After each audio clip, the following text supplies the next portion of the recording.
Hello buddies, good evening. Welcome to అమ్మో vlogs. ఈరోజైతే హితేష్ని తీసుకొని నవీన్ చంద్ర హాస్పిటల్ దగ్గరికి అయితే వచ్చేసామన్నమాట. ఎందుకు అంటే హితేష్ 2 days నుంచి టూత్ పెయిన్ అని చెప్తూ ఉన్నాడు. ఇంకా ఇలా చెక్ చేయించుకొని వెయిట్ చేస్తూ ఉన్నాం మా ఓపీ టైం కోసం. ఇలా ఫిషెస్ అంతా చూపించి వాడిని అయితే డైవర్ట్ చేస్తూ ఉన్నామన్నమాట. ఇంకా మా ఓపీ టైం అయితే వచ్చేసింది. ఇంకా లోపలికి తీసుకెళ్ళి డెంటిస్ట్ వాడికి ఇంజెక్షన్ వేసి బయటకైతే పంపించారు కాసేపు వెయిట్ చేయమని. ఇంకా మీతో కూడా చెప్తూ ఉన్నాడు, ఇలా చాక్లెట్స్ అవన్నీ తినకండి, పెయిన్ ఎక్కువగా ఉంది అనేసి. ఇంకా అలా మాట్లాడుతూ ఉంటే కూడా మౌత్ పాపం సైడ్కి వెళ్ళిపోతూ ఉంది ఆ ఇంజెక్షన్ దెబ్బకి.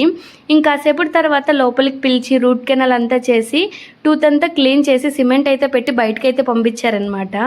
నువ్వు బయటికి రాగానే నేను ఐస్ క్రీమ్స్ తీపిస్తానని నేను కూడా చెప్పాను వాడికి. ఎందుకు అంటే అలా డెంటిస్ట్లు కూడా అలాగే చెప్తారు కాబట్టి. ఇంకా వాడినైతే పక్కనే ఉండే హ్యాబ్ దగ్గరికి అయితే తీసుకెళ్ళి మాకు కావాల్సిన ఐస్ క్రీమ్స్ అన్నీ తీసుకొని మేమైతే ఇంటికి రిటర్న్ అవుతున్నాం అనమాట. ఇలాంటి ముచ్చట్ల కోసం follow for more. Bye bye.